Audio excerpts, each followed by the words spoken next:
In the eyes of Jesus, a great city will rise, attracting people from all nations to worship a false god.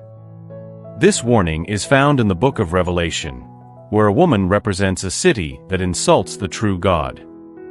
In this city, something or someone tries to capture the full attention of its people. But is this city's existence and the prayers directed towards it accurate? Our video invites you to join us on a thought-provoking journey to explore what God is trying to convey through this sacred place cherished by Muslims. The great city mentioned is the Kaaba, located in Mecca. At one corner of this revered structure is a cornerstone known as the Black Stone. Interestingly, this stone has parallels with biblical references, such as the stone the builders rejected becoming the cornerstone in Psalm.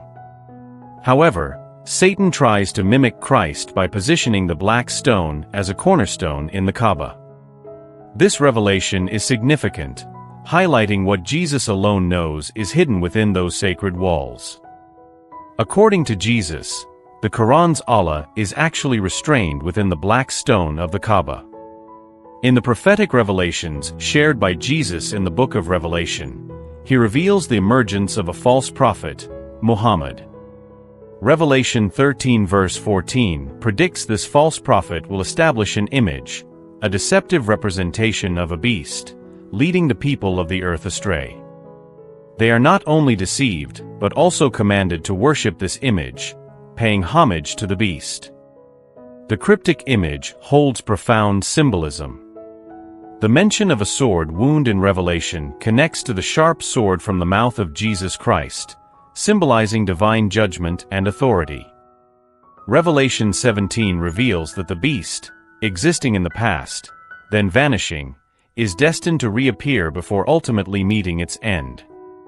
This cycle confuses those whose names are not in the book of life. The beast of Revelation, cast out of heaven, is restrained within the black stone in the Kaaba. Despite this revelation, many people remain unaware of what lies inside the Kaaba. Some still believe that the Messiah is present there, leading them to fervently pray. Jesus warns us to flee the great city and not confine ourselves to a place that does not belong to us. Instead, we should seek the true Savior and join a community of believers who share our faith and pray with us. It is important to understand that the formation of the Kaaba has its roots in Islamic tradition, where Muslims believe that Abraham and his son Ishmael built it. Muhammad's cleansing of the Kaaba from idols upon his return to Mecca restored its monotheistic significance. In contrast, the New Testament portrays Abraham as a man of faith and obedience to God. However, for Muslims, he is a prophet and the ancestor of Prophet Muhammad through Ishmael. Muslims believe Ishmael, not Isaac, was Abraham's chosen son. While Isaac was born according to God's promise, Ishmael's birth was still within God's will. This difference leads to different views about Abraham's lineage.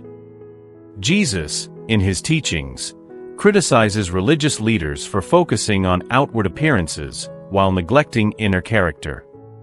He emphasizes justice, mercy, and faithfulness, urging people to cleanse their inner selves to be truly clean. Jesus shares revelations about the Kaaba and the great city, offering insights into religious beliefs and symbolism. The book of Revelation warns of false gods and deceptive practices, highlighting the importance of discernment in faith. This encourages us to question our beliefs, examine sacred sites, and seek the true Savior in a community of genuine believers. In the book of Matthew, Jesus confronts the scribes and Pharisees, calling them hypocrites, blind guides, and fools.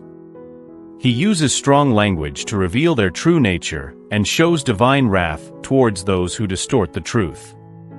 Jesus also warns about the Antichrist, a mysterious force that will challenge our belief in God. The Antichrist, known as the deceiver, the son of perdition, the adversary, and the man of sin, will appear during a time of injustice before the end of the world.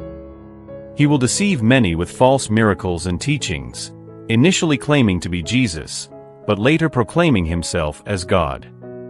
He will travel the world, enticing people with promises of food, wealth, and an end to suffering.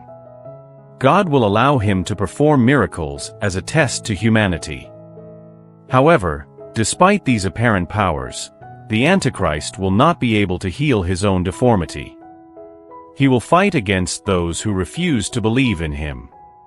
False gods are individuals who claim to speak for God, but have hidden agendas. Jesus warned his disciples to be vigilant and discerning about these false teachers. While Jesus showed compassion to those seeking truth, he responded with righteous anger towards religious hypocrisy and falsehoods.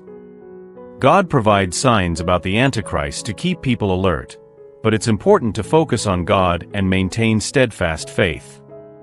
Currently, a restraining force prevents the rise of the Antichrist, but it will eventually be removed, allowing the Antichrist to assume power temporarily. However, God will ultimately defeat and judge the Antichrist and those who reject Jesus. According to Jesus, there will be great mourning when he returns, as everyone will see him, including those who crucified him. During this return, the righteous will be separated from the wicked, with the wicked facing judgment and punishment. Therefore, it's crucial to remain strong in faith, trust God's plan, and prepare our hearts for Jesus' return.